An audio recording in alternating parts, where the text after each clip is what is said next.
गुरुभ्यो नमः हरिः ओम्। आपादमौलिपर्यन्तं गुरूणाम् आकृतिं स्मरेत् तेन विघ्नाः प्रणश्यन्ति सिद्ध्यन्ति च मनोरथाः। वादिराजकृपापात्रं शान्तदान्तमहान्तं साधुसद्भक्तिशीलं मम गुरुगोविन्दं भजे। शेषांशसुपरायाख्यं दासार्य ज्ञानिसेवितं भूसुरोद्धरणेष्टं वासरवासरहं भजे। अज्ञानतिमिरच्छेदं बुद्धिसम्पत्प्रदायकं विज्ञानविमलं शान्तं विजयाख्यगुरुं भजे। श्री रामपादाम्बुजासक्तं राघवेन्द्रगुरुप्रियं मुनीन्द्रयोगिनं सेवे कामितार्थप्रदायकम्। दुर्वादिध्वान्तरवै वैष्णवेन्दीवरेन्दवे श्रीराघवेन्द्रगुरवे नमोऽत्यन्तदयालवे। कामधेनुर्यथा पूर्वा सर्वाभीष्टफलप्रदः सदा कलौ वादिराज श्रीपादो विष्टरः सदा। प्रथमो हनुमन्नामा द्वितीयो भीमैव च पूर्णप्रज्ञस्तृतीयस्तु भगवत्कार्यसाधकः। आपदामपहर्तारं दातारं सर्वसम्पदां लोकाभिरामं श्रीरामं भूयो भूयो नमाम्यहम्।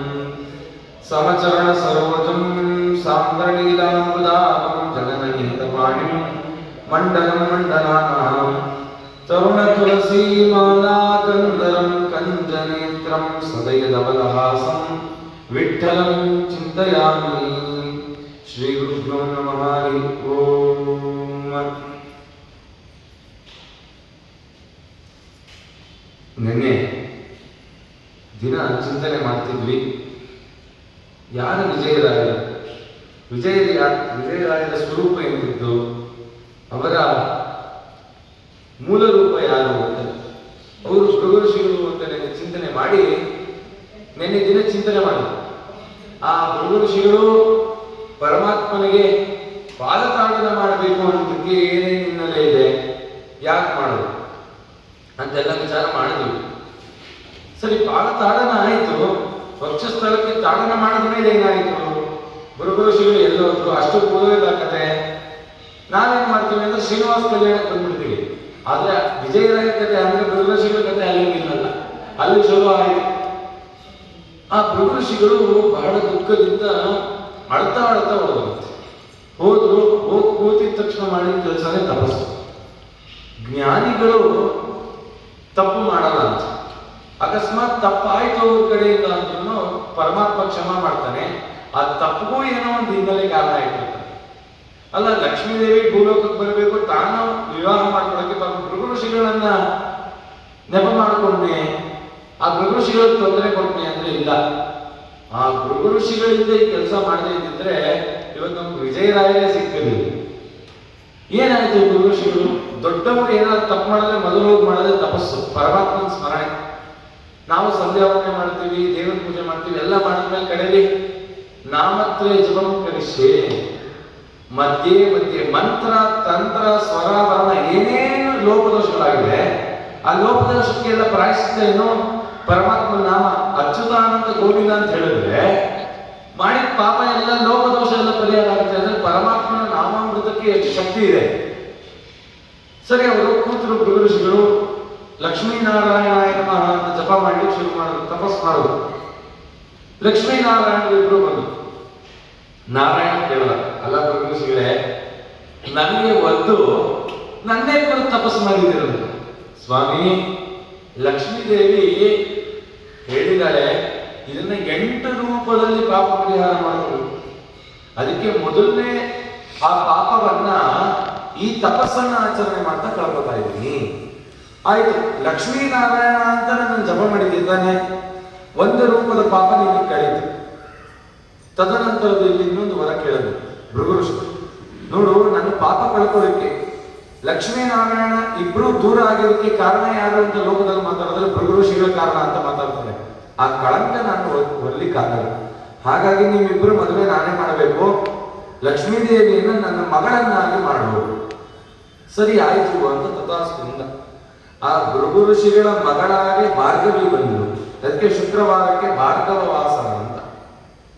ಆ ಭಾರ್ಗವಿ ಹೇಗೆ ಹುಟ್ಟಿದ್ಲು ಅಂತಂದ್ರೆ, ಹುಟ್ಟುತ್ತಾಳೆ ಅವಳು ಕಂಠದಲ್ಲಿ ಮಂಗಲ ಸೂತ್ರ. ವಾದಿರಾಜ ಹೇಳ್ತಾರಲ್ಲ, ಕಂಬು ಕಂಠದ ಸುತ್ತ ಕಟ್ಟಿದ ಮಂಗಳ ಸೂತ್ರ, ಅಂಬುಜವೆರಡು ಕರೆಯುಗದಿ ಪೀತಾಂಬರ ಹುಟ್ಟು ಮೆರೆದಾಳು. ಹುಟ್ಟುತ್ತಾಳೆ, ಪೀತಾಂಬರವನ್ನ ಧಾರಣೆ ಮಾಡ್ತಾ ಆ ಪರಮಾತ್ಮನ ಆ ಗಂಧವನ್ನ ಲೇಪನ ಮಾಡಿ ಆ ಪರಮಾತ್ಮನನ್ನು ತನ್ನ ಹೃದಯ ಕಮಲದಲ್ಲಿ ತಾನು ಹೊತ್ತು ಆ ಪ್ರಕಾಶದ ಪ್ರಭೆಯನ್ನು ಬೀಳ್ತಾ ಇದ್ದಾಳಂತೆ ಲಕ್ಷ್ಮೀದೇವಿ. ಹುಟ್ಟುತ್ತಾಳೆ ಕಂಠದಲ್ಲಿ ಮಂಗಲ ಸೂತ್ರ.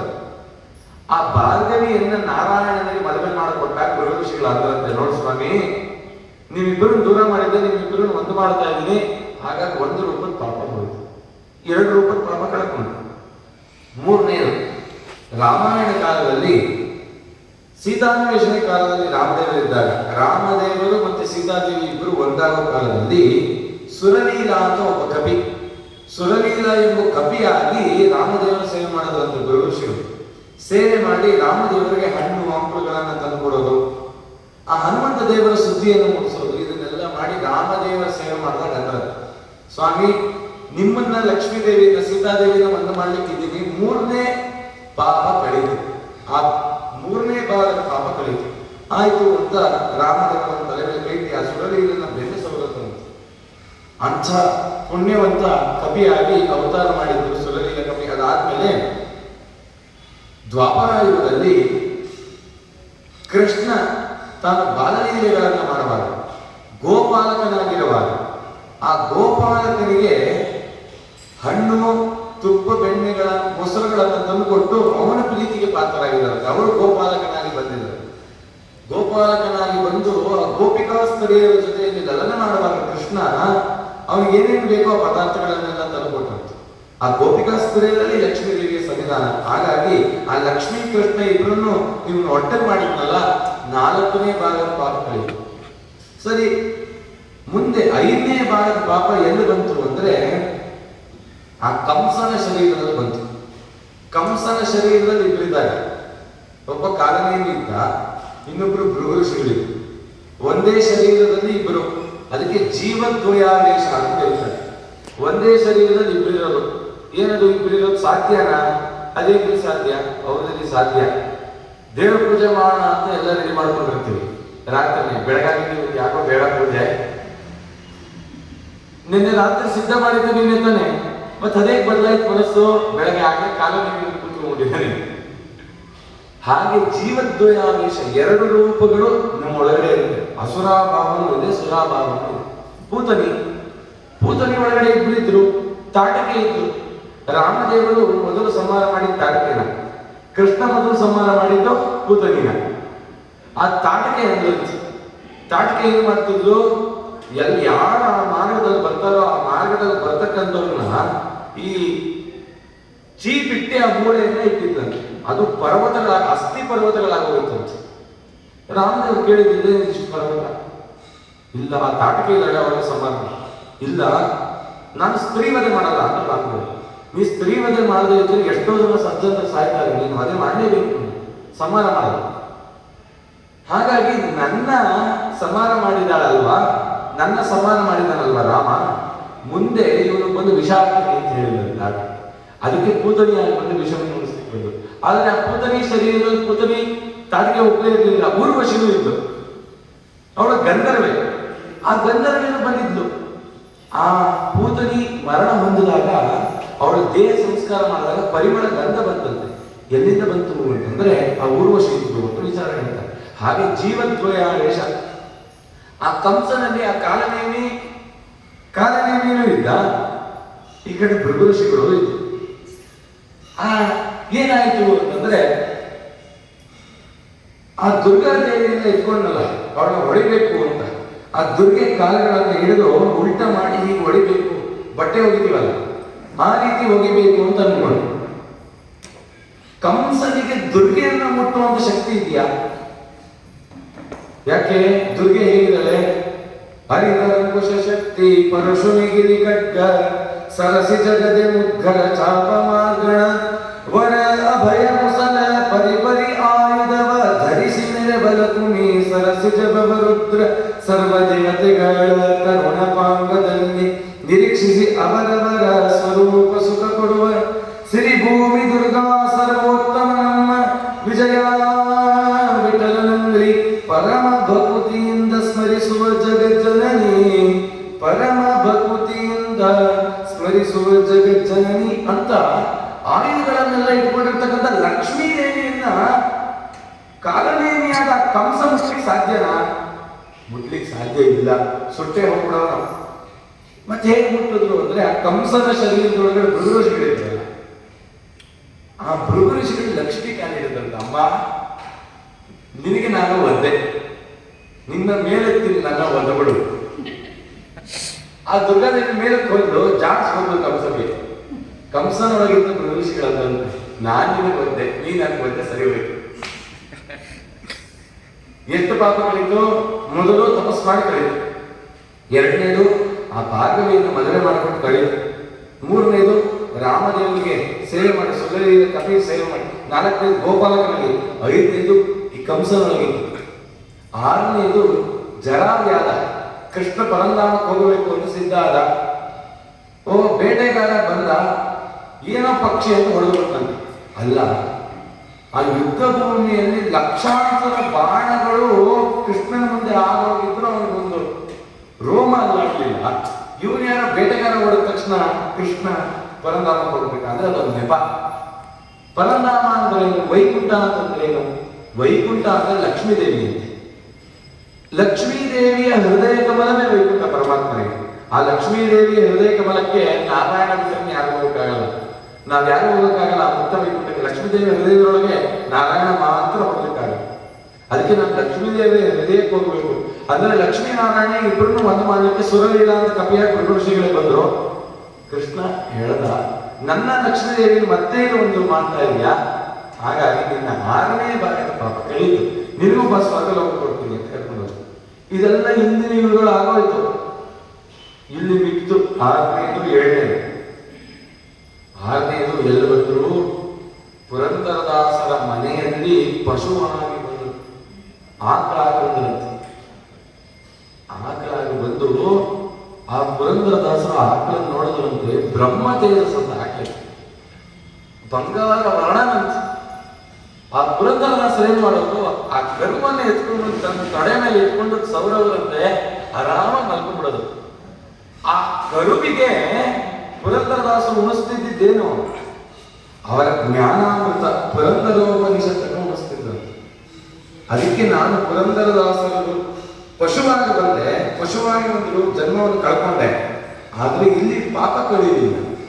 ಅದಕ್ಕೆ ನಾನೇನ್ ಮಾಡ್ಬೇಕು, ಇವ್ರ ತೊಡೆಯಲ್ಲಿ ಇನ್ನೊಮ್ಮೆ ಮಲಗಬೇಕು ಅನಿಸ್ತಂತೆ ಆ ಕರುಗೆ. ಪುರಂದರದಾಸರ ಮಗನಾಗಿರ್ಬೋದು, ಮಧ್ವಪತಿಯಾಗಿ ಅವತಾರ ಮಾಡಿ, ಮಧ್ವಪತಿಯಾಗಿ ಬಂದು 6ನೇ ಜನ್ಮ. ಪುರಂದರದಾಸರು ಒಂದು ದಿನ ದೀಪಾವಳಿ ಹಬ್ಬ, ಮನೆಯಲ್ಲಿ ಉಡಲಿಕ್ಕೆ ಒಂದು ಹೊಸ ಬಟ್ಟೆ ಇದೆ. ಹೊಸ ಬಟ್ಟೆ ಎಲ್ಲ ಚೆನ್ನಾಗಿರೋ ಬಟ್ಟೆ ಇಲ್ಲ, ಎಲ್ಲ ಹರಕ ಬಟ್ಟೆ. ದೀಪಾವಳಿ ಹಬ್ಬದ ದಿನ ಹೊಸ ಬಟ್ಟೆ ಉಡುವಂಥದ್ದು ಸಂಪ್ರದಾಯ. 2 ಸತಿ ಹೊಸ ಬಟ್ಟೆ ಉಡಲೇಬೇಕಂತೆ. ಯಾವಾಗ ಅಂತಂದ್ರೆ ಒಂದು ಯುಗಾದಿ ಹಬ್ಬ, ಒಂದು ದೀಪಾವಳಿ ಹಬ್ಬ. ಅದರಲ್ಲಿ ಇನ್ನೊಂದು ವಿಶೇಷ ಹೇಳಿದ್ದಾರೆ. ಹಿಂದೆ ತುಂಬಾ ದೊಡ್ಡ ಹಬ್ಬ ಯಾವುದು ಅಂದ್ರೆ ರಥಸಪ್ತಮಿ. ನೀವು ತಿರುಪತಿಗೆ ಹೋದ್ರೆ ಬ್ರಹ್ಮೋತ್ಸವದಲ್ಲಿ ಯಾವ ಯಾವ ಉತ್ಸವಗಳಾಗುತ್ತೆ ಅಷ್ಟು ಉತ್ಸವ ರಥಸಪ್ತಮಿ ಒಂದೇ ದಿನ ಆಗುತ್ತೆ. ಎಲ್ಲ ಉತ್ಸವ, ಅಷ್ಟು ದೊಡ್ಡ ಹಬ್ಬ ಹಿಂದಿನ ಕಾಲಕ್ಕೆ. ಆ ರಥಸಪ್ತಮಿಯನ್ನೇ ಯುಗಾದಿ ಅಂತ ಆಚರಣೆ ಮಾಡ್ತಿದ್ರು ಬೇರೆ ಬೇರೆಯವರು. ಹಾಗಾಗಿ ರಥಸಪ್ತಮಿ ದಿನ ಯಾರಾದ್ರೂ ಹೊಸ ಬಟ್ಟೆ ಹಾಕೊಂಡ್ರೆ ಒಂದು ವರ್ಷದಲ್ಲಿ 7 ಬಟ್ಟೆ ಆದ್ರೂ ಪ್ರಾಪ್ತ ಆಗುತ್ತೆ ಅನ್ನೋದು ಹಿಂದಿನ ಸಂಪ್ರದಾಯ, ಒಂದು ನಂಬಿಕೆ. ಈಗಿನವ್ರಿಗೆ ಗೊತ್ತಿಲ್ಲ, ನಮ್ಗೆ ಹಿರಿಯರು ಹೇಳ್ತಿದ್ರು ಈ ರೀತಿ ಅಂತ. ಆ ರೀತಿಯಲ್ಲಿ ಹೊಸ ಬಟ್ಟೆ ದೀಪಾವಳಿ ದಿನ ಹಾಕ್ಬೇಕು, ಹೊಸ ಬಟ್ಟೆ ಬೇಡ. ದೀಪಾವಳಿ ದಿನ ಏನ್ ಮಾಡ್ಬೇಕು, ಅಭ್ಯಂಜನ ಕಡ್ಡಾಯ. ಅಭ್ಯಂಜನ ಮಾಡ್ಲಿಕ್ಕೆ ಅಂತ ಮನೆಯೆಲ್ಲ ಹುಡುಕ್ತಾರೆ. ಒಂದು ಹನಿ ಎಣ್ಣೆ, ಹರಿ ನಿರ್ಮಾಲ್ಯ ಇತ್ತಂತೆ, ಅದನ್ನೇ ಅಭ್ಯಂಜನ ಅಂತ ತಾನೇ ಹಚ್ಚುತ್ತಂತೆ. ನೀನ್ ತಪ್ಪಾಗಿರಬೇಕು ಅಂತ ಹೇಳಿ ತಮ್ಮ ತೊಡೆ ಮೇಲೆ ಮಲಗಿಸ್ಕೊಂಡು ತಾವು ಒದ್ದಂತ ಶಾಖೆಯನ್ನ ಒದಿಸಿ ಅಂದ್ರಂತೆ, ಪುಟ ಮಧ್ವಪತಿ, ನಾನು ಇದನ್ನು ಒದಿಸಲ್ಲ, ಪರಮಾತ್ಮನ ರಕ್ಷಾ ಕವಚವನ್ನ ನೀವು ಒದಿಸ್ತಾ ಇದ್ದೀನಿ. ಏನದು ಅಂದ್ರೆ ನಾನು 4,75,000 ದೇವರ ನಾಮ ಮಾಡಕ್ ಸಾಧ್ಯ. ಅದಕ್ಕೆ ನನ್ನ ಸಂಕಲ್ಪ ಏನು, 5 ಲಕ್ಷ ಮಾಡಬೇಕು. ಆದರೆ ನನಗೆ ಮಾಡ್ಲಿಕ್ಕೆ ಆಗಲ್ಲ. ಹಾಗಾಗಿ ನೀನು ಪಾಪ ಕಳ್ಕೋಬೇಕಲ್ಲ. 6ನೇ ಜನ್ಮ ಇದು, 7ನೇ ಜನ್ಮ ಇದು, ನಿನ್ 8ನೇ ಜನ್ಮ ಅವತಾರ ಮಾಡಿ ಇವಾಗ ನಾನು ತೋರಿಸಿದಿಲ್ಲ ಕವಚ. ಈ ಕವಚವನ್ನ ಎಲ್ಲರಿಗೂ ಹಂಚು, ಅದೇ ವಿಜಯರಾಯ ಕವಚ. ಈ ರೀತಿಯಲ್ಲಿ ಅವರನ್ನು ಕೂಡಿಸ್ಕೊಂಡು ಪುರಂದರದಾಸ ಆ ಮನೆಗೆ ಏನಿತ್ತೋ ಇಲ್ಲೋ ಗೊತ್ತಿಲ್ಲ, ಅವನು ಬಾಳೆಹಣ್ಣು ಹೊಡೆದು ಅದನ್ನೇ ತಿನ್ನಿಸೋದಂತ ಇದೇ ಪಕ್ಷ. ಪುರಂದರದಾಸನ ಮಡಿಲಲ್ಲಿ ಬೆಳೆದ ಮತ್ತೊಬ್ಬ. ಎಂಥ ಸೌಭಾಗ್ಯ! ಏನ್ ಸೌಭಾಗ್ಯ! ತಿನ್ಲಿಕ್ಕೆಲ್ಲ ಉಣ್ಲಿಕ್ಕೆಲ್ಲ ತಲೆಗಿಲ್ಲ, ಇದೇ ಸೌಭಾಗ್ಯ. ಮತ್ತೆ ಎಲ್ಲಿಗಿದೆ? ತಲೆಗೆ ಜ್ಞಾನಕ್ಕಿದೆ. ಮನೆಯಲ್ಲಿ ನಿತ್ಯ ದೇವತಾ ಆರಾಧನೆ. ಅವ್ರ ಕಿವಿಯಲ್ಲಿ ಹರಿಕಥಾ ಬಿಟ್ಟು ಇನ್ನೊಬ್ಬರು ಮನೆ ಕತೆ, ಚಾಡಿ ಕತೆ ಇಲ್ವೇ ಇಲ್ಲ. ಯಾವಾಗಲೂ ಹರಿನಾಮ ಸಂಕೀರ್ತನೆ. ಒಮ್ಮೆ ಹೀಗೆ ಆಯಿತು, ಪುರಂದರದಾಸರು ಯಾವ್ಯಾರಕ್ಕೆ ಹೋದ್ರು. ಮಧ್ವಪತಿ ಚಿಕ್ಕ ಹುಡುಗ, ಮನೇಲಿ ಅಮ್ಮ ಹೇಳಿದ್ರು, ಮಧ್ವಪತಿ ಮನೇಲೇ ಇರು, ನಾನು ಸ್ವಲ್ಪ ಕೆಲಸ ಇದೆ ಹೋಗಿ ಬರ್ತೀನಿ ಅಂತ ಹೊರಟು. ಮನೇಲಿ ಯಾರು ಇದ್ರು, ಮಧ್ವಪತಿ ಹೋಗ್ಲಿ. ವ್ಯಾಸರಾಜರು ಆ ದಾರಿಯಲ್ಲಿ ಬರ್ತಾ ಇದ್ದಾರೆ. ವ್ಯಾಸರಾಜರು ಗೋಪಾಲಕೃಷ್ಣ ದೇವರ ಕಟ್ಟಿಗೆ, ಒಳ್ಳೆ ದಿಗ್ವಿಜಯ ಸಿಂಹಾಸನ. ಪುರಂದರದಾಸನ ಯಾರೋ ಪುರಂದರದಾಸನ ಮನೆ. ವ್ಯಾಸರಾಜರಂತೆ, ನೀವೆಲ್ಲರೂ ಮಠಕ್ಕೆ ಹೋಗಿ ನಾನೊಂದು ಸ್ವಲ್ಪ ಬರ್ತೀನಿ. ಸ್ವಾಮಿ ಪುರಂದರದಾಸರಿಲ್ಲ, ಅವ್ರನ್ನ ಹೋಗಿ ಭೇಟಿ ಮಾಡಿ. ಬೇಡ, ಪುರಂದರದಾಸರ ಬೇಡ, ಅದಕ್ಕೆ ನಾನು ಹೋಗ್ಬೇಕು. ಸರಿ ಆಯ್ತು, ಎಲ್ಲರನ್ನೂ ಕಳಿಸ್ಬಿಟ್ಟಂತೆ. ವ್ಯಾಸರಾಜರು ಪುರಂದರದಾಸರ ಮನೆಗೆ ಪ್ರದಕ್ಷಿಣೆ ಹಾಕಿ ನಮಸ್ಕಾರ ಮಾಡಿದ್ರು. ಮಧ್ವಪತಿ ನೋಡ್ತಾ ಇದ್ರು, ಏನಿದು ಏನಿದು ನಿಮ್ಗೆ ಪ್ರದಕ್ಷಿಣೆ ಹಾಕಿ ನಮಸ್ಕಾರ ಆಗ್ತಾರಲ್ಲ ಗುರುಗಳು. ವ್ಯಾಸರಾಜ ಹೊರಟ್ಬಿಟ್ರು. ಪುರಂದರದಾಸರಿಗೆ ಆಯ್ವಾರ ಮುಗಿಸ್ಕೊಂಡು ಮಧ್ವಪತಿ ಕೇಳಿದ್ರು, ಏನಪ್ಪ ಮಧ್ವ, ಏನಾಯ್ತು? ಒಬ್ಬನೇ ಇದ್ದಲ್ಲ. ಅಪ್ಪ, ಗುರುಗಳು ಬಂದಿದ್ರು. ಯಾವ ಗುರುಗಳು? ವ್ಯಾಸರಾಜ ಬಂದಿದ್ರು. ಅಯ್ಯೋ, ವ್ಯಾಸರಾಜ ನಮ್ಮನೆ ಹತ್ರ ಬಂದಿದ್ರ? ಬಂದು ಏನು ಹೇಳಿದ್ರು? ಏನು ಮಾತಾಡ್ಸಲಿಲ್ಲ. ನಮ್ಮನೆ ಸುತ್ತಿದ್ರು, ಪ್ರದಕ್ಷಿಣೆ ಹಾಕಿ ನಮಸ್ಕಾರ ಮಾಡಿ ಹೊರಟ್ಬಿಟ್ರು.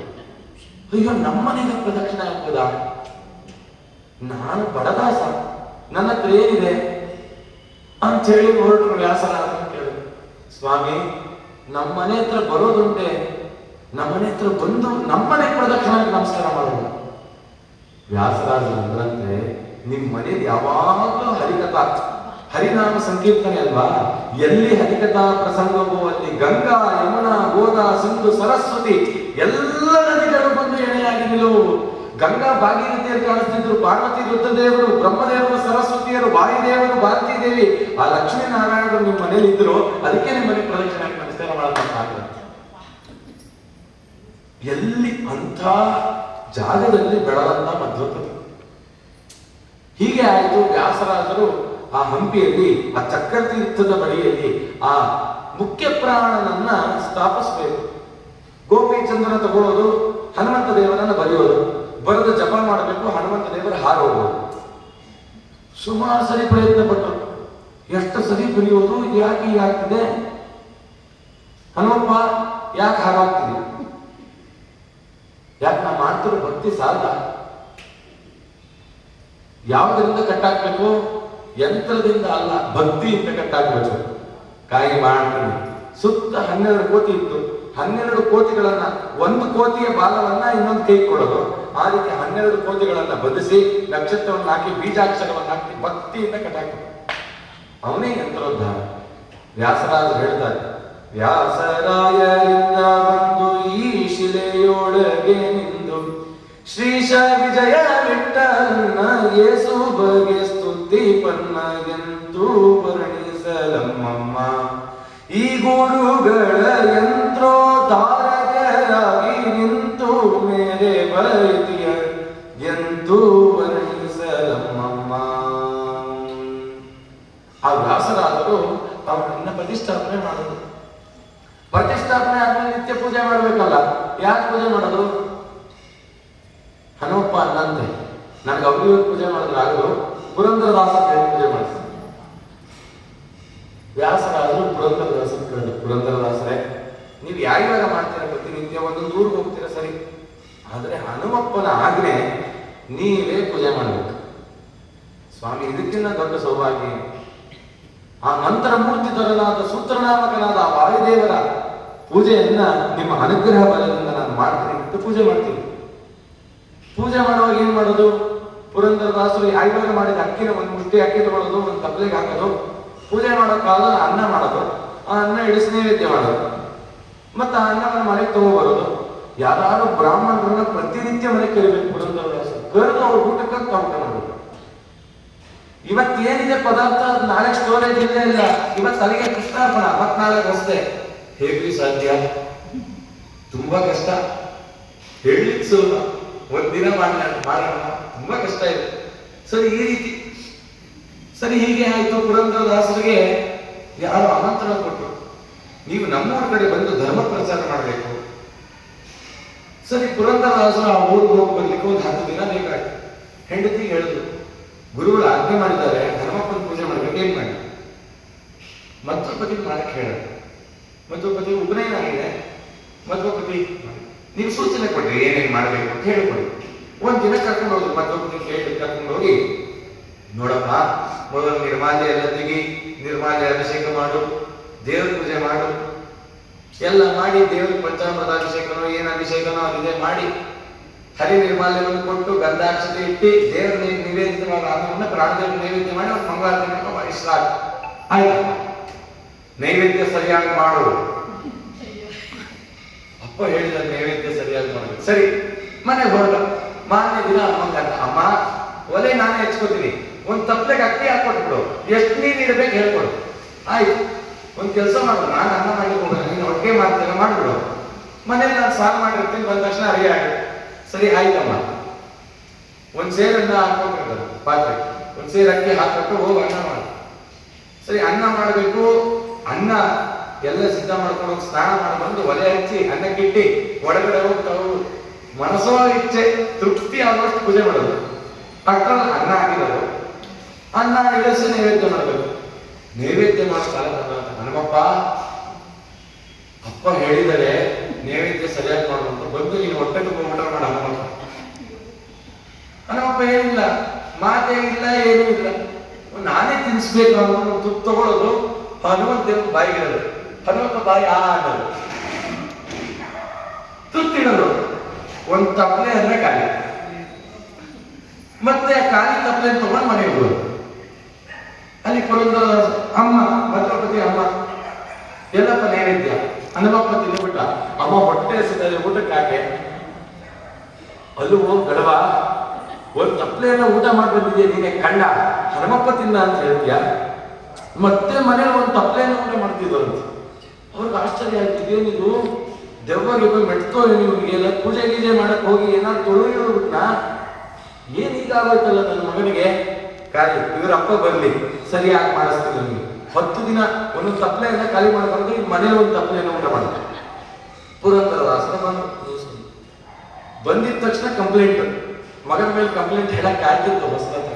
ರೀ ಬನ್ನಿ ಇಲ್ಲಿ, ನೀವೇನೋ ಯಾವ್ಯಾವ ಅಂತ ಹೊರಟು ಬಿಟ್ರಿ, ಇವನ್ ನೋಡ್ಬೇಕು, ಹೊಟ್ಟೆ ಬಾಕಾಗ್ಬಿಟ್ಟಿದ್ದಾನೆ. ಯಾಕಮ್ಮ ಏನಾಯ್ತು? ಅಲ್ಲ, ಹನುಮಪ್ಪನ ನೈವೇದ್ಯ ಮಾಡಿ ಅಂದ್ರೆ ಒಂದ್ ತಪ್ಪಲೆ ಅಂದ್ರೆ ತಾನೇ ಊಟ ಮಾಡ, ಮತ್ತೆ ಮನೆಗೆ ಬಂದು ಒಂದು ತಪ್ಪಲೆಯನ್ನು ಊಟ ಮಾಡ್ತಾ ಇದ್ದಾನೆ, ಏನೋ ಆಗಿರ್ಬೇಕು. ಪುರಂದರದಾಸ ಕಾಯಿ ವಿಚಾರ ಮಾಡ್ರಿ ಏನಾಯ್ತು.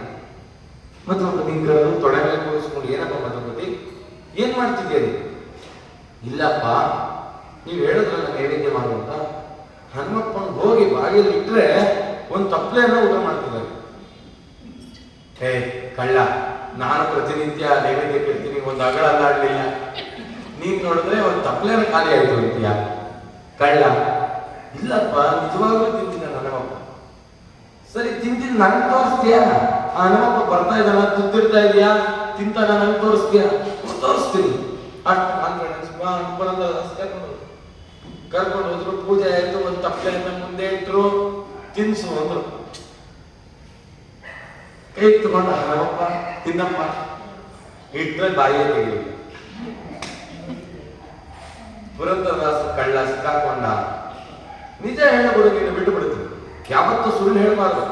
ಇಲ್ಲಪ್ಪ, ಖಂಡಿತ ಹನುಮಪ್ಪ ನೋಡಿ ಇನ್ನೂ ವಾದ ಮಾಡ್ತಾನೆ, ಎಷ್ಟು ಸುಳ್ಳು.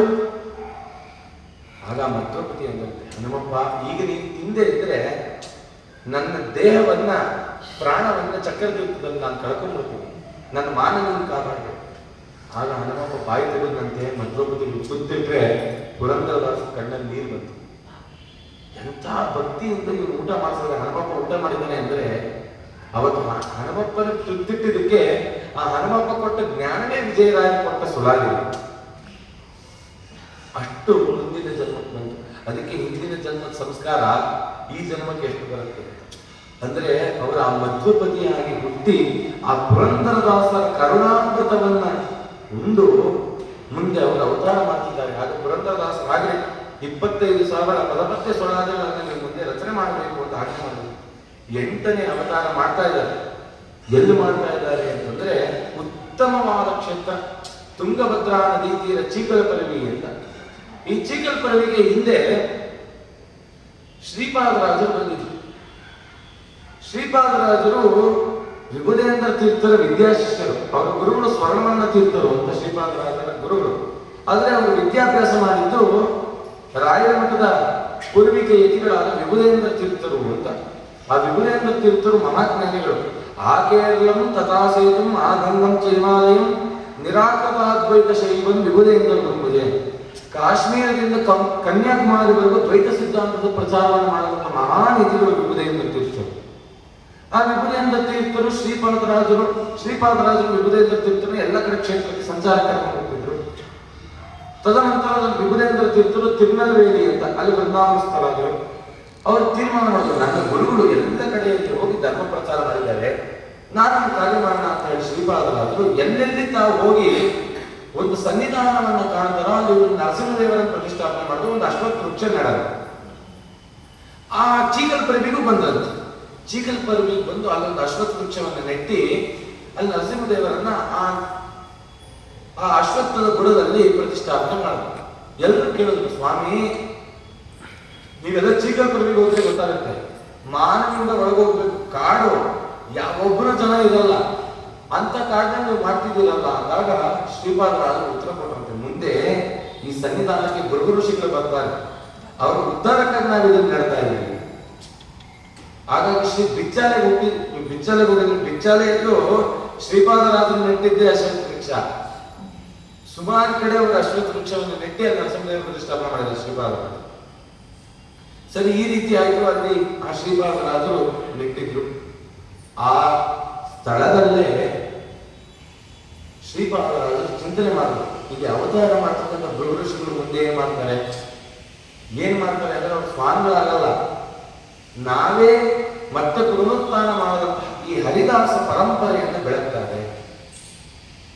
ಹರಿದಾಸ ಪರಂಪರೆ ಅಂದ್ರೆ ಏನು? ಇದು ಯಾವ ಪರಂಪರೆ? ಹೊಸದಾಗಿ ಶುರು ಮಾಡ್ಕೊಂಡ್ರ ಅಂದ್ರೆ ಈ ಪರಂಪರೆ ಶುರುವಾಗಿದ್ದು ಆ ಲಕ್ಷ್ಮೀ ದೇವಿಯಿಂದ ಹಿಡಿದು ಪ್ರತಿಯೊಂದು ಜೀವಿಗಳು ಪರಮಾತ್ಮನಿಗೆ ದಾಸರೇ. ದಾಸ ಅಂದ್ರೆ ಏನು?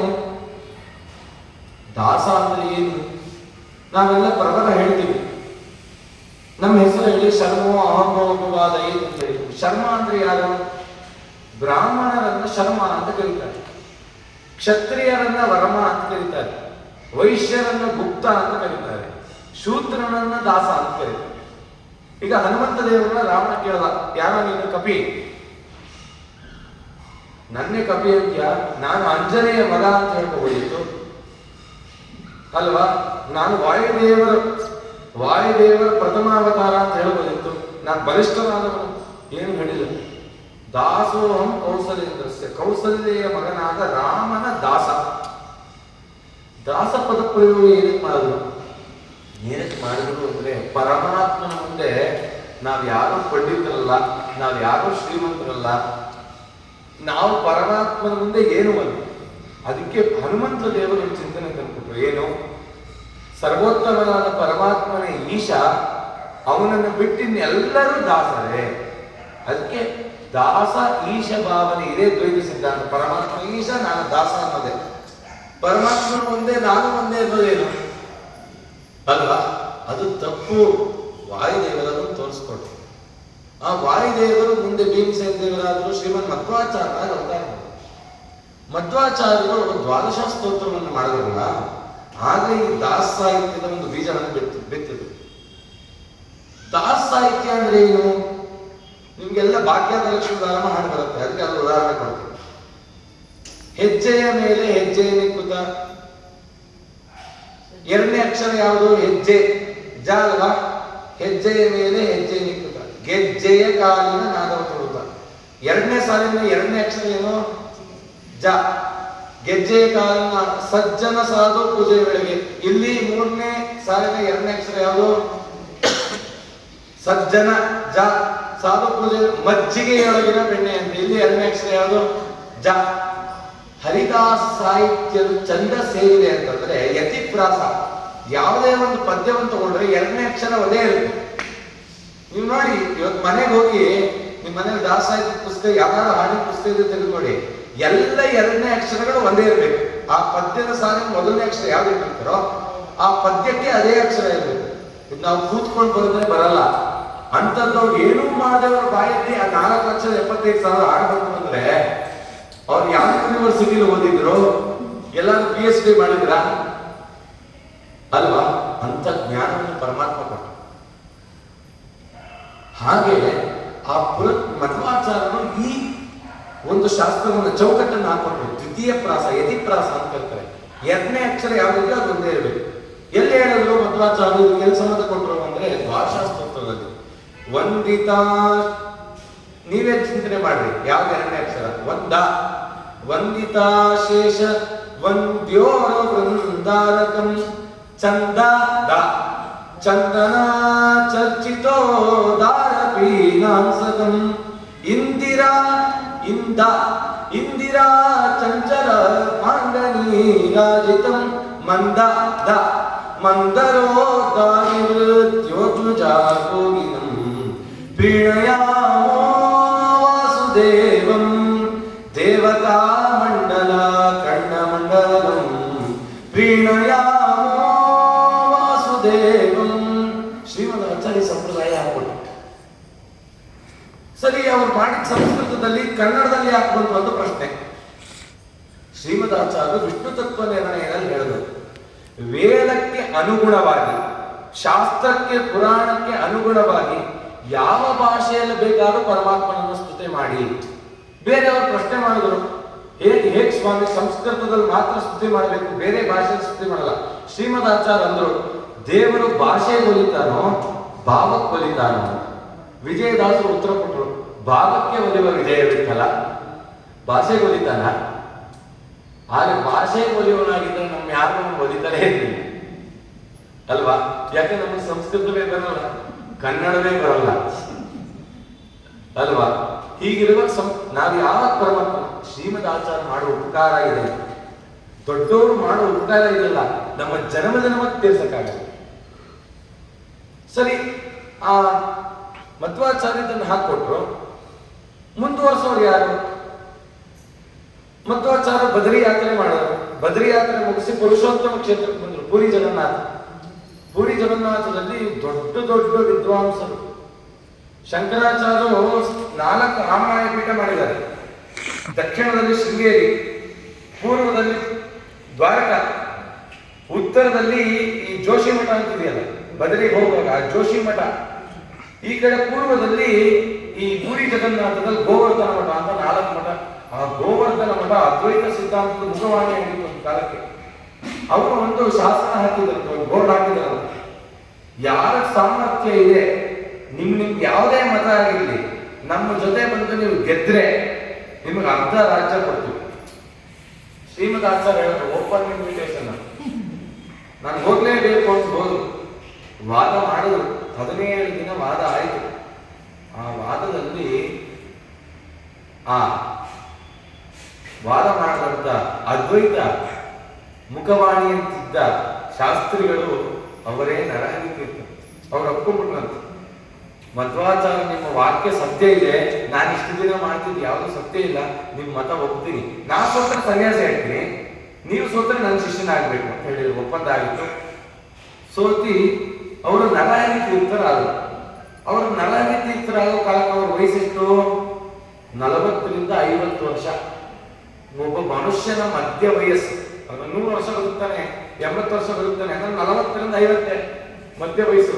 ಅಷ್ಟೊತ್ತಾಗಲೇ ಕೈಕಾಲ ಅಲ್ಲಾಡ್ತಿರುತ್ತೆ.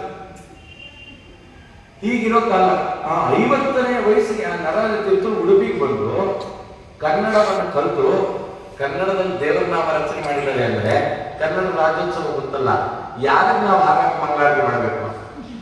ನರಹರಿ ತೀರ್ಥರು ಮಾಡಬೇಕು ಅಲ್ವಾ? ಬೇರೆ ಪ್ರಾಂತದಿಂದ ಬಂದು ಕನ್ನಡ ಕಲಿತು ದೇವನಾಮ ಮಾಡಿದ್ದಾರೆ ಅಂದ್ರೆ ನಮ್ಮ ಕನ್ನಡದ ಸೊಬಗೆ ಎಂತಂದ್ರೆ ಆ ರೀತಿ ಮಾಡಿದ್ರು. ಆದ್ರೆ ನರಹರಿ ತೀರ್ಥರ ಕಾಲಾನಂತರದಲ್ಲಿ ದಾಸ ಆಯ್ತು ನಮ್ಗೆ ಕಾಣಲಿಲ್ಲ. ಅದಾದ್ಮೇಲೆ ಕಂಡಿದ್ದೇ ಶ್ರೀಪಾದರಾಜರು. ಶ್ರೀಪಾದರಾಜರು ಯಾಕೆ ಕನ್ನಡದಲ್ಲೇ ದೇವನಾಮ ಮಾಡಬೇಕು? ತಮಿಳಲ್ಲಿ ಮಾಡ್ಬೋದಿತ್ತು, ತೆಲುಗು ಮಾಡ್ಬೋದಿತ್ತು, ಮರಾಠಿ ಇದರಲ್ಲೆಲ್ಲ ಮಾಡ್ಬೋದಿತ್ತು, ಅವ್ರಿಗೆ ಎಲ್ಲ ಭಾಷೆಗಳು ಬರ್ತಿತ್ತು. ಕನ್ನಡದಲ್ಲಿ ಯಾಕೆ ಮಾಡಿದ್ರು? ಅದಕ್ಕೂ ಒಂದು ಇತಿಹಾಸ. ದಾಸ ಸಾಹಿತ್ಯ ಮತ್ತೆ ಹೇಗೆ ಹುಟ್ಟಿತು ಅಂತ ಯಾರಾದ್ರೂ ಕೇಳಿದ್ರೆ ನೀವು ಹೇಳಬೇಕು. ಹೇಗೆ ಹುಟ್ಟಿತು ದಾಸ ಸಾಹಿತ್ಯ ಗೊತ್ತಾ? ಆ ಶ್ರೀಪಾದರಾಜರು ಶ್ರೀರಂಗ ಕ್ಷೇತ್ರಕ್ಕೆ ಹೋದ್ರು. ಶ್ರೀಪಾದರಾಜರ ಗುರುಗಳು ಸ್ವರ್ಣಮರಣ ತೀರ್ಥರು. ಆ ಸ್ವರ್ಣಮರಣ ತೀರ್ಥರು ರಂಗಕ್ಷೇತ್ರದಲ್ಲೇ ಇದ್ರು. ಗುರುಗಳ ಸನ್ನಿಧಾನದಲ್ಲಿ ಇದ್ದ ಕಾಲಕ್ಕೆ ಅವರು ಅಲ್ಲೇ ವೃಂದಾವನಸ್ಥರಾದರು. ಸ್ವರ್ಣಮರಣ ತೀರ್ಥರು ಗುರುಗಳ ವೃಂದಾವನ ಇಲ್ಲೇ ಆಗಿದೆ ಅಂತ ಹೇಳಿ ಶ್ರೀಪಾದರಾಜರು ಕೆಲವು ಕಾಲ ಅಲ್ಲೇ ಇದ್ರು. ಪ್ರತಿದಿನ ರಂಗನಾಥ ದೇವರ ದರ್ಶನ ಮಾಡಬೇಕು. ರಂಗನಾಥ ದೇವರ ದರ್ಶನ ಮಾಡಕ್ಕೆ ಹೋಗೋ ಕಾಲಕ್ಕೆ ಎಲ್ಲ ಅಯ್ಯಂಗಾರಗಳು ಸೊಂಟಕ್ಕೆ ಶಲ್ಯ ಸುತ್ಕೊಂಡು ಕೈ ಕಟ್ಕೊಂಡು ಏನೋ ಹೇಳ್ತಾ ಇದ್ರು. ಶ್ರೀಪಾದರಾಜರು ಒಂದು ದಿನ ಗಮನ ಕೊಟ್ಟರು. ಇವ್ರು ಏನ್ ಮಂತ್ರ ಹೇಳ್ತಿದ್ದಾರೆ, ಯಾವ ವೇದದಲ್ಲಿಲ್ಲ, ಉಪನಿಷತ್ತಲ್ಲಿಲ್ಲ, ಏನಿಲ್ಲ, ಏನೋ ಹೇಳ್ತಿದಾರಲ್ಲ ಅಂತ ಕಿವಿ ಕೊಟ್ಟರು. ನೋಡಿದ್ರೆ ತಮಿಳು. ಅವರನ್ನು ಕೇಳಿದ್ರು, ನೀವು ಹೇಳ್ತಿರೋದೇನು? ನಾವು ತಮಿಳಲ್ಲಿ ತಿರುಪ್ಪಾವ ಹೇಳ್ತಾ ಇದ್ದೀವಿ ಎಂದು. ಶಭಾಷ್ ಶ್ರೀಪಾದರಾಜರು. ತಮಿಳವರು ನೋಡ್ರಿ ಎಂತ ಭಾಷಾ ಅಭಿಮಾನ.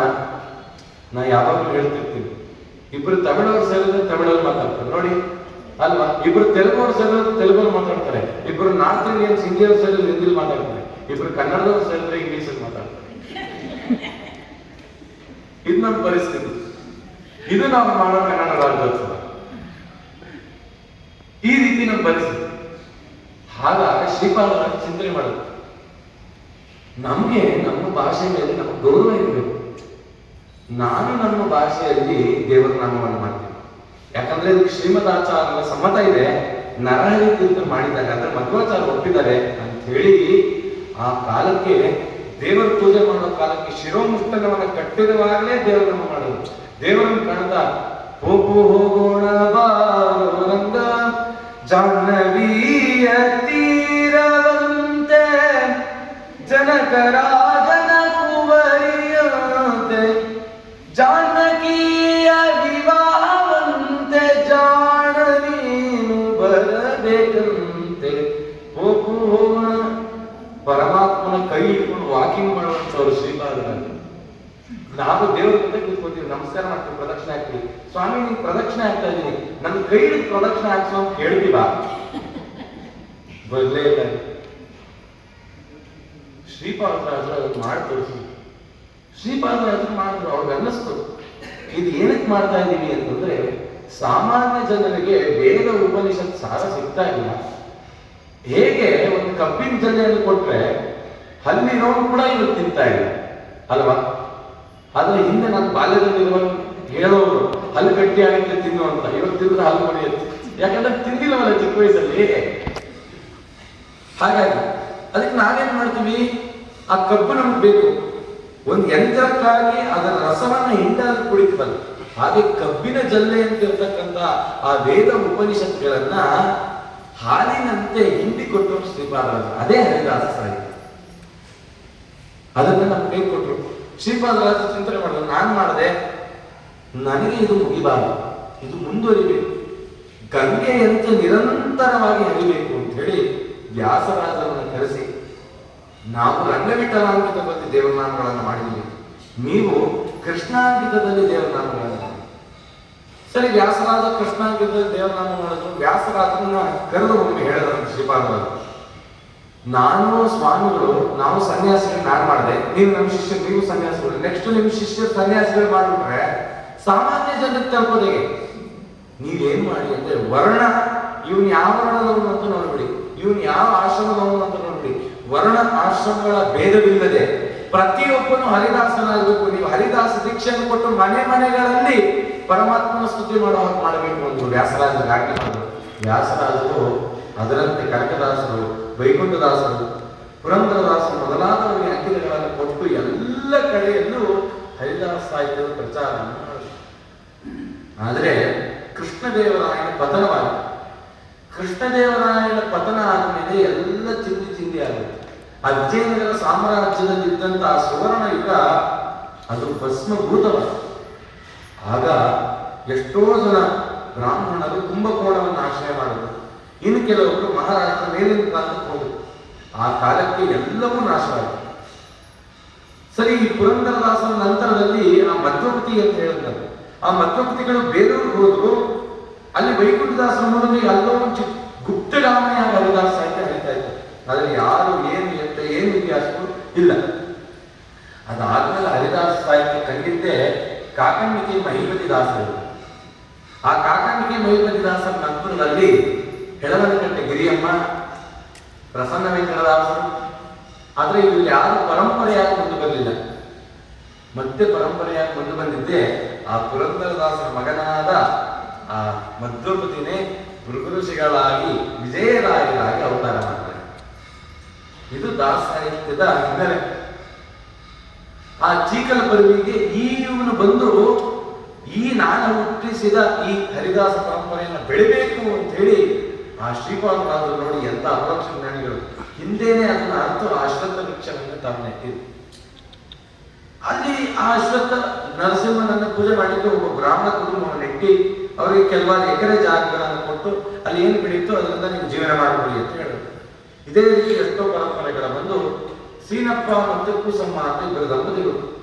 ಸೀನಪ್ಪ ಅಂತೂ ತುಂಬಾ ಧಾರ್ಮಿಕ ವ್ಯಕ್ತಿ. ಒಬ್ಬರಿಗೆ ಒಮ್ಮೆ ಜೀವನದಲ್ಲಿ ರೇಗಿರಬಂತು, ಸಿಟ್ಟು ಮಾಡಿಕೊಂಡಿಲ್ಲಂತ ಅಂಥ ಪರಮ ಸಾತ್ವಿಕ ವ್ಯಕ್ತಿ. ಇದ್ದಿದ್ದೊಂದು 2 ಎಕರೆ ಜಮೀನು, ಅದರಲ್ಲಿ ಬೆಳಿಬೇಕು, ಬೆಳಗಿದ್ದನ್ನು ಅರ್ಧ ಭಾಗ 3/4 ಭಾಗ ಟ್ಯಾಕ್ಸ್ ಹಾಕಿ ಕೊಡಬೇಕು. ಅವರು ಬರ್ತಿದ್ದ ಕಾಲ ಭಾಗ ಏನೋ ಜೀವನ ನಡೀತಿತ್ತು. ಕೂಸಮ್ಮ ಅಂತ ಆಕೆನೂ ಸಾಧ್ವಿ ಹೆಣ್ಮಗಳು. ಇಬ್ಬರದು ವಿವಾಹ ಆಯಿತು. ವಿವಾಹ ಆಗಿ 5-6 ವರ್ಷಗಳಾದ ಸಂತಾನ ಆಗಲಿಲ್ಲಂತೆ. ಆ ಸೀನಪ್ಪನ ಅಮ್ಮ ಹೇಳಿದ್ರಂತೆ, ನೋಡು ಈ ನರಸಿಂಹದೇವರು ಇದ್ದಾರಲ್ಲ ತುಂಬಾ ಶಕ್ತಿಶಾಲಿ.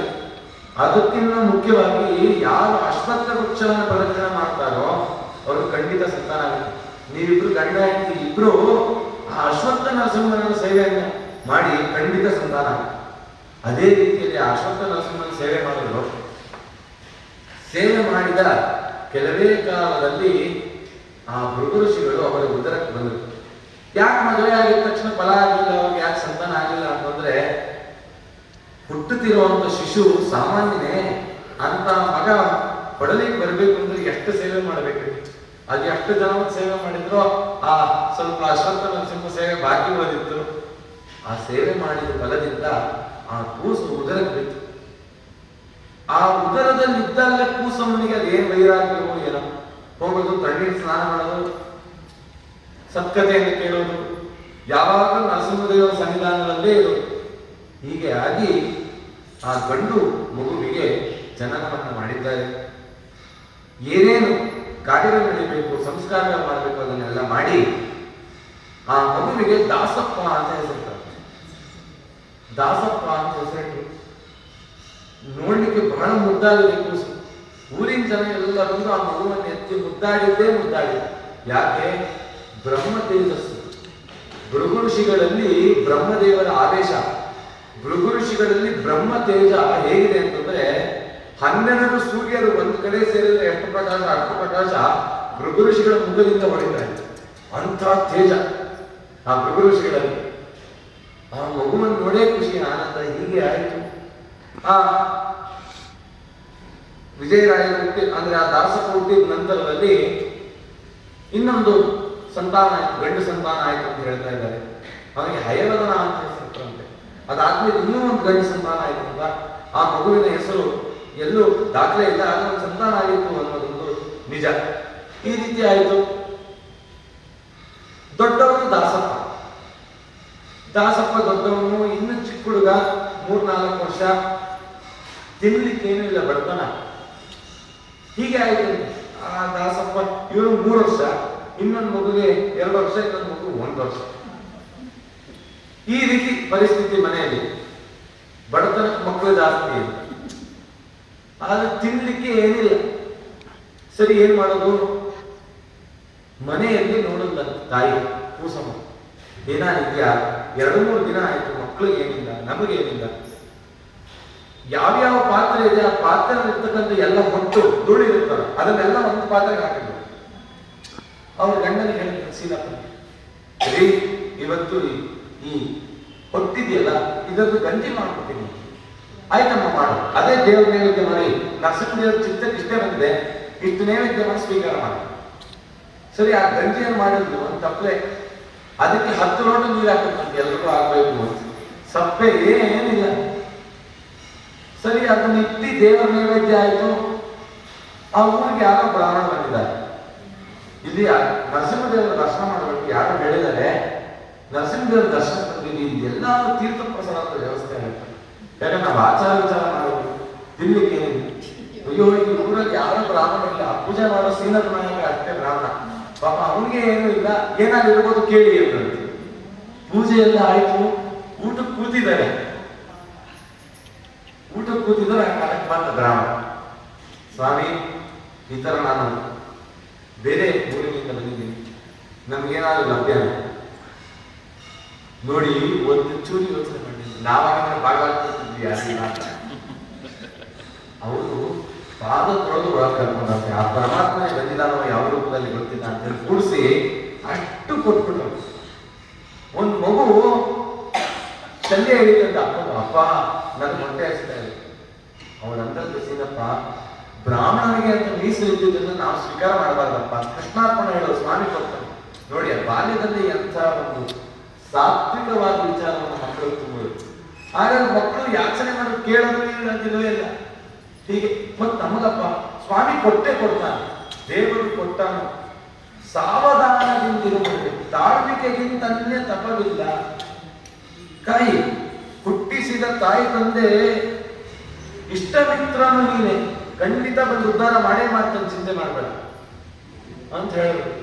ಸರಿ ಆಯ್ತು, ಎಲ್ಲ ಹೋದು. ಚೂರೇ ಚೂರು ಗಂಜಿ ಮಿಕ್ಕಿತ್ತಂತೆ. ಏನು ಮಾಡೋದು ಈ ಚೂರು ಗಂಜಿನ ಯಾವ ಮಗುಗೆ ಅಂತ ಕೊಡ್ಲಿ? ಆ ತಪ್ಪಲೆ ತುಂಬ ನೀರು ಹಾಕ್ಬಿಟ್ಟು ಒಂದ್ ಜೊತೆಗೆ ಉಪ್ಪು ಹಾಕಿ ಒಂಚೂರು ಸಕ್ಕರೆ ಹಾಕಿ ಎಲ್ಲರೂ ಕುಡಿಯೋಣ ಅಲ್ಲ. ಅದು ಅಮ್ಮ ಅಲ್ಲ. ತಾನು ಹೊಟ್ಟೆ ಇದ್ದಾಳೋ ಇಲ್ವೋ ಗೊತ್ತಿಲ್ಲ, ಎಲ್ಲರೂ ಹೊಟ್ಟೆ ತುಂಬಿಸ್ತಾರೆ. ತುಂಬಿಸಿದಂತೆ ಮಕ್ಕಳ ಕಂಡ ನೀರು ಬಂತು. ಆ ರೀತಿಯಲ್ಲಾಗಿ ಈ ರೀತಿಯಲ್ಲಿ ಬಾಲ್ಯ ಬೆಳೀತು. ಹೇಗೋ ಕಷ್ಟಪಟ್ಟು 5ನೇ ವಯಸ್ಸಿನಲ್ಲಿ ಉಪನಯನ ಸಂಸ್ಕಾರವನ್ನು ಮಾಡ್ತಾರೆ. ಉಪನಯನ ಸಂಸ್ಕಾರದ ಜೊತೆಯಲ್ಲಿ ನಾನಾ ವಿಧವಾದ ಮಂತ್ರೋಪದೇಶಗಳನ್ನೆಲ್ಲ ಮಾಡ್ತಾರಂತೆ. ಆ ಮಂತ್ರೋಪದೇಶಗಳನ್ನು ಮಾಡಿ ಹೇಳ್ತಾರೆ, ಈ ಎಲ್ಲ ಮಂತ್ರವನ್ನು ಪ್ರತಿನಿತ್ಯದಲ್ಲಿ ನೀನು ಜಪ ಮಾಡು, ನಮ್ಮ ಎಲ್ಲ ಸಂಕಷ್ಟಗಳ ಪರಿಹಾರ ಅಂತ ಹೇಳಿ ವಿಜಯರಾಯರಿಗೆ ಆ ಗಾಯತ್ರಿ ಮಂತ್ರೋಪದೇಶ ಆಯಿತು. ಉಪದೇಶ ನಂತರದಲ್ಲಿ ಏನು ಮಾಡಬೇಕು? ಎಲ್ಲ ವಿದ್ಯಾಭ್ಯಾಸಕ್ಕೆ ಹೋಗೋಣ ಅಂದ್ರೆ ಕಾಡು, ಎಲ್ಲಿಗೆ ಆಶ್ರಯ ಮಾಡೋಣ? ಸರಿ, ಈ ಹುಡುಗನನ್ನು ಕಳಿಸ್ಬಿಟ್ರೆ ನಮಗೂ ಕಷ್ಟ ಅಂತ ಹೇಳಿ ಸೀನಪ್ಪ ನಾಯಕ ಏನ್ ಮಾಡ್ತಾನೆ, ನೋಡಪ್ಪ ನನ್ ತಿನ್ಲಿಕ್ಕೆ ಏನಿಲ್ಲ, ಒಂದು ಕೆಲಸ ಮಾಡು. ಬ್ರಹ್ಮಚಾರಿ ಆದವನು, ವಿದ್ಯಾಧರನಾದವನು ಒಂದು 4 ಮನೆಯಲ್ಲಿ ಭಿಕ್ಷಾಟನೆ ಮಾಡಿ ಅಕ್ಕಿಯೆಲ್ಲ ಸಂಗ್ರಹ ಮಾಡಬಹುದು, ಅದು ಧರ್ಮ ಒಪ್ಪಿದೆ. ಒಂದು 4 ಮನೆಯಲ್ಲಿ ಏನಾಗುತ್ತೆ ತಗೋ. 4 ಮನೆಯಲ್ಲ 40 ಮನೆ ಅಲ್ಲಿದ್ರು ಅಕ್ಕಿ ನುಚ್ಚಿಕೊಳ್ಳಿಲ್ಲ. ಎಲ್ಲ ಕಡೆ ಸುತ್ತಿದ್ರು ಏನು ಸಿಕ್ಕಿಲ್ಲ. ಒಂದ್ ಕಡೆ ಎಲ್ಲ ಅಕ್ಕಿ ಜರಡಿ ಹಿಡಿದ ಆ ಧೂಳನ್ನು ಬಿಸಾಕ್ತಿದ್ರು. ಅಲ್ಲಿ ಹೋದ್ರು, ಅಮ್ಮ ಹೊಟ್ಟೆ ಹಸಿತಾ ಇದೆ, ತಿನ್ಲಿಕ್ಕೇನಿಲ್ಲ, ಆ ಹೊಟ್ಟೆ ನನ್ನ ಮಡ್ಲಿಗೆ ಹಾಕೊಂಡಮ್ಮ, ನನ್ನ ಜೋಳಿಗೆ ಹಾಕೊಂಡು.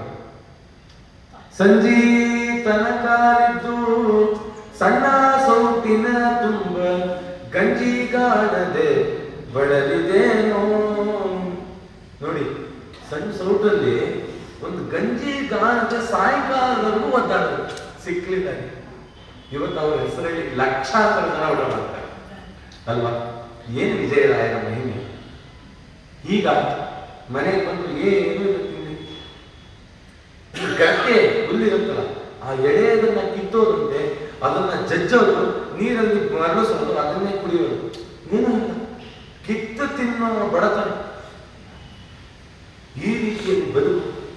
ಹೀಗೆ ಆಯಿತು, ಕಾಲ ಕಳೀತಾ ಇತ್ತು. ಹೀಗೆ ಯಾಕೋ ಮನೆ ತರೋದು, ಮನೆಯಲ್ಲಿ ಸಾಹಸ ಬಟ್ಟೆನೇ ಎಸೆದಿದ್ರಂತ. ಅಮ್ಮ ಈ ಸಾಹಸ ಬಟ್ಟೆಯನ್ನು ಕೊಡು, ನನ್ನ ತಮ್ಮಂದ್ರಿಗೆ ಬಟ್ಟೆ ಇದೆ, ಬೇಕಾದ್ರೆ ಬೆಂಕಿ ಹಾಕ್ತೀನಿ, ನಿನ್ನಂತ ದರಿದ್ರವನ್ನು ಕೊಡಲ್ಲ. ಇದೇ ವಿಜಯರಾಯ ಹೇಳ್ತಾರೆ, ಜೀರ್ಣ ಮಲಿನ ವಸ್ತ್ರ, ಒಳ್ಳೆ ವಸ್ತ್ರ ಅಂದಿಲ್ಲ, ಮಲಿನ ವಸ್ತ್ರ ಕಾಣಿಲ್ಲ ಅಂತೆ. ಅವ್ರಿಗೆ ಬಡತನ ಇದ್ದಾಗ ಕೆಟ್ಟ ವಸ್ತ್ರನೂ ಸಿಕ್ಕಿಲ್ಲ. ಅಂತ ಬಿಡ್ತಾನೆ. ಜೀರ್ಣ ಮಲಿನ ವಸ್ತ್ರ ಕಾಣದ ಮನೋಜಗೆ ಪೂರ್ಣ ವಿಚಿತ್ರ ಸುವಸನ. ಮುಂದೆ ದೇವರೇನ್ ಮಾಡಲ್ಲ ಅಂತ ತಿಳಿಸ್ಕೊಡ್ತಾರೆ. ಅವ್ರ ಜೀವನ ಎಲ್ಲ ದಾಖಲೆ ಮಾಡಿರ್ಲಿಲ್ಲ ವಿಜಯರಾಯ. ಈ ರೀತಿಯಲ್ಲಿ ಕಳೀತು. ಮನೆಗೆ ಬರೋದು ಏನೂ ಇಲ್ಲ.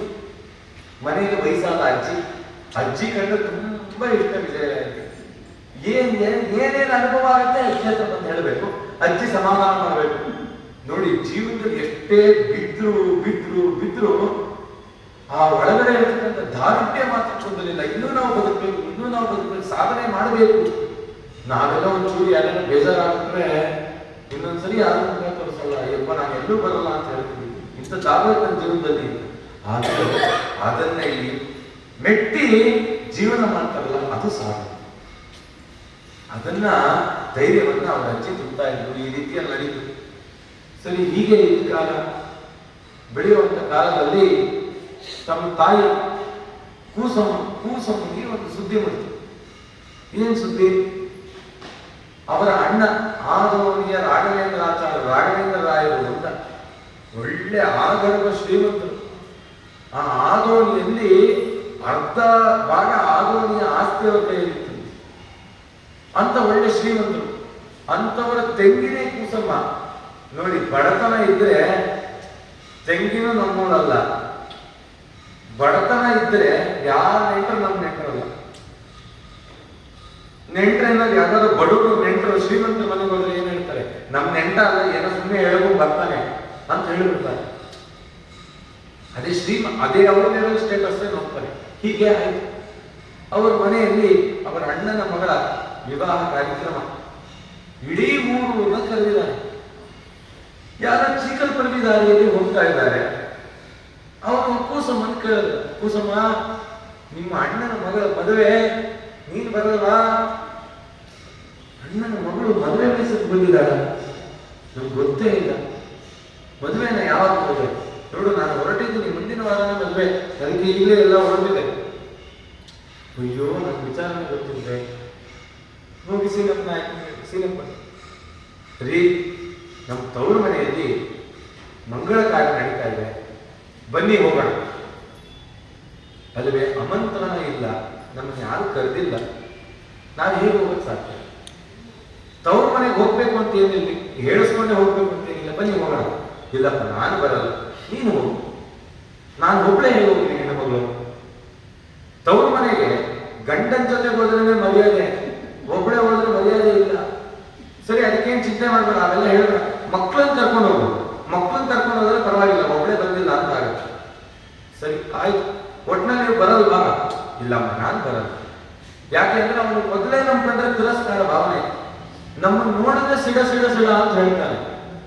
ಕಾಲ ಕಸಕ್ಕಿಂತ ಕಡಿಯಾಗಿ ನೋಡ್ತಾನೆ. ನಾನು ಬರಲ್ಲ, ನೀನು ಹೋಗು. ಅವಳಿಗೆ ಒಳನಲ್ಲಿ ಗೊತ್ತು, ಹೋದ್ರೆ ನಮ್ಮ ಅಣ್ಣ ಏನಾರು ನಿಂದನೆ ಮಾಡ್ತಾನೆ, ತುಚ್ಛವಾಗಿ ಮಾತಾಡ್ತಾನೆ, ಹೀಯಾಳಿಸ್ತಾನೆ ಅಂತ. ಆದರೂ ಆ ತವ್ರ ಮನೆಗೆ ಗೊತ್ತು ನಂಟು, ಹೇಗಾದ್ರೂ ಮಾಡಿ ಹೋಗ್ಬೇಕು. ಸರಿ, ಆಯ್ತು ಅಂತ ಹೇಳಿ ಆ ದಾಸಪ್ಪನ ಕರ್ಕೊಂಡು ಇನ್ನೆರಡು ಮಕ್ಕಳನ್ನು ಹೊತ್ಕೊಂಡು ಹೋದ್ರೆ ಅವರ ಅಣ್ಣ ನೋಡಿ, ನೀನ್ ಯಾಕೆ ಬಂದಿ ಅಂತ ಕೇಳಿ. ಯಾರಿಗಾದ್ರೂ ಅವ್ನು ಕೇಳಕ್ಕೆ ಹೇಗಾಗತ್ತೆ? ಆದ್ರೂ ಅವಳು ಏನು ವಿಚಾರ ಮಾಡದೆ ಹೊರಗಡೆ ಬಂದು ಕೆಲಸ ಮಾಡಕ್ ಬಂದಿದ್ದೀನಿ ಅಂತ ಹೇಳಿ ಹೋಗಿ ಪಾತ್ರೆಯನ್ನ ತಿಕ್ಕೋದು. ಮನೆ ಕೆಲಸದವ್ರಿಗಿಂತ ಕಡೆಯಾಗಿ ಅವನು ವಿಚಾರ ಮಾಡ. ಈ ದಾಸಪ್ಪ ಹೇಳಿದ್ರು, ಮಾವನ ಮನೆಗೆ ನಾವು ಹೋಗೋದು ಬೇಡ, ಯಾಕಂದ್ರೆ ನಾನು ಮಾವನ್ ನೋಡಿಲ್ಲ. ಅಪ್ಪ ಹೇಳಿದ್ರು, ಮಾವ ಬಹಳ ಸಿಡುಕ, ಅವನಿಗೆ ನಮ್ ಕಂಡ್ರೆ ಆಗೋದು. ಆದ್ರೆ ಅಮ್ಮ ಕೂಸಮ್ಮ ಹೇಳಿದ್ರು, ದಾಸಪ್ಪ ನೋಡು, ನಮ್ಮನೇಲಿ ತಿನ್ನಕ್ಕೇನಿಲ್ಲ, ಅಲ್ಲಿ ಹೋದ್ರೆ ಒಂದು ವಾರ ಹೊಟ್ಟೆ ತುಂಬ ಊಟ ಮಾಡ್ಬೋದು. ಊಟ ಮಾಡೋದಾ? ಊಟ ಸಿಗುತ್ತೆ ಅಂದ್ರೆ ಬರ್ತೀನಿ ಅಂತ. ಇವತ್ತು ಯಾವ ಮಕ್ಕಳು ಬನ್ನಿ ಊಟಕ್ಕೆ ಅಂದ್ರೆ, ಮಠಕ್ಕೆ ಯಾರಾದ್ರೂ ಮಕ್ಕಳು ಬರ್ತಾರ? ನೀವು ಮಠಕ್ಕೆ ಹೋಗ್ಬಾ, ನನ್ನ ಮನೇಲೆ ಊಟ ಮಾಡ್ತೀನಿ ಅಂತ. ಆ ಕಾಲಕ್ಕೆ ಹೇಗಿತ್ತು? ಊಟ ಇತ್ತು ಅಂತಂದ್ರೆ ಅಷ್ಟು ಕಷ್ಟ. ಅದಕ್ಕೆ ಅನ್ನದ ಬೆಲೆ ಗೊತ್ತಿದ್ರೆ ಮಾತ್ರನೇ ಅದು ಗೊತ್ತಾಗುತ್ತೆ, ಇಲ್ಲದಿದ್ರೆ ಗೊತ್ತಾಗುತ್ತೆ. ಈ ರೀತಿ ಆಯ್ತು ಅಂತ ಬಂದ್ರೆ ಇವರನ್ನ ದರಿದ್ರರು ಅಂತ ತುಚ್ಛವಾಗಿ ನೋಡ್ತಾರೆ ರಾಘವೇಂದ್ರಾಚಾರ್ಯ. ಸರಿ, ಎಲ್ಲ ಆಯ್ತು. ಅವನ ಅನ್ನಂತೆ, ಖುಷಿ ಮಗ ದಾಸ, ಕೂಸಿ ಮಗ ದಾಸ ಬೈಲಿ, ಹಿಂದೆ ಹೋಗಿ ಆ ಪಾತ್ರೆಗಳನ್ನೆಲ್ಲ ತೊಳಿ. ಆ ಪಾತ್ರೆಗಳನ್ನು ತೊಳೆಯೋದು. ಚಿಕ್ಕ ಹುಡುಗನೇ, 6-7 ವರ್ಷದ ಹುಡುಗ, ಅವನೇನು ಪಾತ್ರೆ ತೊಳಿತಾನೆ, ಅವನ ಕೈಯಲ್ಲಿ ತೊಳಸೋದು, ಬಡಿಸೋದು, ನೀರು ಬಡಿಸೋದು. ಎಲ್ಲ ನೀರು ಬಡಿಸೋದಂತೆ 4-5 ಪಂಕ್ತಿ ಊಟ ಆಯ್ತಂತೆ. ಸುಸ್ತಾಗೋಯ್ತು. 5ನೇ ಪಂಕ್ತಿಗೋ 6ನೇ ಪಂಕ್ತಿಗೋ ಊಟ ಕೂತ್ರೆ, ದಲಿತರು ಅವನೇ, ನೀನ್ ಯಾಕೆ ಊಟ ಗೆದ್ದೋಗ್ಬೋದು. ಅವಾಗ ಅನ್ನಿಸ್ತು, ಒಂದು ತುತ್ತು ಊಟಕ್ಕೂ ನಾನು ಅಷ್ಟು ದರಿದ್ರ ಸ್ಥಿತಿಯಲ್ಲಿದ್ದೀನ, ನನಗೊಂದು ತುತ್ತು ಕೂಡ, ಈ ತುತ್ತಿನ ಋಣ ಕೂಡ ನನಗಿಲ್ವಾ ಅಂತೇಳಿ ಬೇಸರ ಆಗಿ ಸಾಯಂಕಾಲ ಆಗೋಗಿತ್ತು. ಬೇಸರ ಆಗೋಗಿ ಅದೊಂದು ತುಳಸಿ ಕಟ್ಟೆ ಅಲ್ಲೊಂದು ಸ್ವಲ್ಪ ಹೊತ್ತು ಕೂತಿದ್ದು, ಕತ್ಲಾಗಿದ ತಕ್ಷಣ ಮಲ್ಕೊಂಡು ಸುಸ್ತ ಏನೂ ಇಲ್ಲ. 2 ಲೋಟ ನೀರು ಕುಡಿದು ಮಲ್ಕೊಂಡ್ರು. ಕಣ್ಣಲ್ಲಿ ನೀರು ಬಿಕ್ಕಿ ಬಿಕ್ಕಿ ಬಿಕ್ಕಿ ಹೇಳ್ತಾ ಇದ್ದಾರೆ. ಅಮ್ಮನೂ ತಿಂದಿಲ್ಲ, ಬೇರೆ ಮಕ್ಕಳು ತಿಂದಿಲ್ಲ. ಇಂಥ ಹೀನಾಯ ಸ್ಥಿತಿ ಯಾರಿಗೂ ಬರಬಾರ್ದು ಲೋಕದಲ್ಲಿ. ಆ ನೋವು ಆ ಸ್ಥಾನದಲ್ಲಿದ್ದರೆ ಮಾತ್ರ ಗೊತ್ತಾಗುತ್ತೆ. ಈ ರೀತಿ ಆಯಿತು. ಮಲಗಿದ್ದಾನೆ. ರಾಘವೇಂದ್ರ ಸರ್ ಬಂದ, ರಾಘವೇಂದ್ರಪ್ಪ ಬಂದ. ಎಲ್ಲರೂ ಮಲಗಿದ್ದೀರಾ, ಸೌಖ್ಯನಾ, ಎಲ್ಲ ವ್ಯವಸ್ಥೆ ಚೆನ್ನಾಗಾಯ್ತಾ? ಚೆನ್ನಾಗಾಯ್ತು. ಎಲ್ಲ ಕಡೆ ಓಡಾಡ್ದ. ತಾನು ಮಲಗಲಿಕ್ಕೆ ಜಾಗ ಇಲ್ಲ. ಹೊರಗಡೆ ಬಂದ. ಈ ತುಳಸಿ ಕಟ್ಟೆ ಮುಂದೆ ಜಾಗ ಇತ್ತು. ಕಾಲಲ್ಲಿ ಒದ್ದದ್ದಂತೆ. ಎದ್ದೇಳು, ಇಲ್ಲಿ ಮಲಗಿದೆ, ಅಲ್ಲೋ ಹೊರಗೆ ಮಲ್ಕೊ ಅಂತ ಹೇಳಿ ಮಲಗಿದ್ದವನು ಎಬ್ಬಿಸ್ಕ ಕಳಿಸ್ತಾ ತಾನು ಒಳ್ಳೆ ಹಾಸಿಗೆ ಅಂತ ಮಲ್ಕೊಂಡು. ಅವಾಗ ಅವ್ರಿಗೆ ಅನ್ನಿಸ್ತು, ಅವಮಾನ ಆದ ಕಡೆಯಲ್ಲಿ ಒಂದು ಕ್ಷಣ ಇದ್ದು ತನ್ನ ಅಮ್ಮನಿಗೆ ಹೇಳಿ, ಅಮ್ಮ ನಾನಿದ್ದು ಒಂದು ಕ್ಷಣ ಇರೋದು ಬೇಡ, ನಿಂದನೆ ಮಾಡಿ ಊಟ ಹಾಕುವಾಗ ಮನೆಯಲ್ಲಿ ಒಂದು ಹನಿ ನೀರನ್ನು ಕುಡಿಬಾರ್ದು, ನಡಿ ಹೊರಡ ಅಂತ ಹೇಳಿ ಹೊರಟು ಬಿಟ್ಟ. ಅಮ್ಮನಿಗೆ ಹೇಳ, ಇನ್ನೊಂದ್ಸತಿ ಇವ್ರ ಮನೆಗೆ ಹೋಗೋದು ಬೇಡ ಅಮ್ಮ. ಈ ಹಿಂಸೆಯನ್ನ ಮಾಡ್ತಕ್ಕಂಥ ಮನಸ್ಸಿಗೆ ನೋವುಂಟು ಮಾಡ್ಕೊಳ್ಳಿಕ್ಕೆ ನೀನು ಯಾಕೆ ತವ್ರ ಮನೆಗೆ ಹೋಗ್ಬೇಕು? ಬಡತನ ಇದ್ರು ನಮ್ಮ ಮನೇಲಿ ಸುಖ ಇದೆ, ನಾವು ನೆಮ್ಮದಿಯಾಗಿದ್ದೀವಿ, ಮಲಗುವಾಗ ನೆಮ್ಮದಿಯಾಗಿ ಖುಷಿ ಖುಷಿಯಾಗಿ ಮಲಗ್ತೀವಿ, ಬಡತನವೇ ನಮಗಿರಲಿ ಅಂತ ಬಾ ಹೊರಡೋಣ ಅಂತ ಹೇಳಿ ಕರ್ಕೊಂಡು ಹೋದ್ರು. ವಿಚಾರವನ್ನು ಹೇಳ್ತಾ ಇದ್ದಾರೆ. ಈ ರೀತಿಯಲ್ಲಿ ಅದು ಎಷ್ಟು ಕಷ್ಟಗಳನ್ನು ಅನುಭವಿಸಿದ್ರು ಮಹಾನುಭಾವರು. ಅವರು ಏನಕ್ಕೆ ಕಷ್ಟ ಅನುಭವಿಸಿದ್ರು ಅಂದ್ರೆ, ನನ್ನನ್ನು ನಂಬ್ಕೊಂಡು ಬರೋರು ಯಾರು ಕಷ್ಟ ಅನುಭವಿಸಬಾರ್ದು ಅಂತ ನಮ್ಮ ಕಷ್ಟಗಳನ್ನೆಲ್ಲ ಅವತ್ತೇ ಅನುಭವಿಸ್ಕೊಟ್ರು ವಿಜಯರಾಯ. ಅಂತ ಮಹಾನುಭಾವರು ವಿಜಯರಾಯರು. ಅಂತ ವಿಜಯರಾಯರ ಆ ವಿಚಾರಗಳನ್ನ ನಾಳೆ ನಾಡಿನಲ್ಲಿ ಇನ್ನು ಅನೇಕ ವಿಚಾರಗಳನ್ನ ಚಿಂತನೆ ಮಾಡೋಣ ಅಂತ ಹೇಳ್ತಾ ಶ್ರೀಕೃಷ್ಣಾರ್ಪಣ ಮಧ್ವೇಶಾರ್ಪಣ.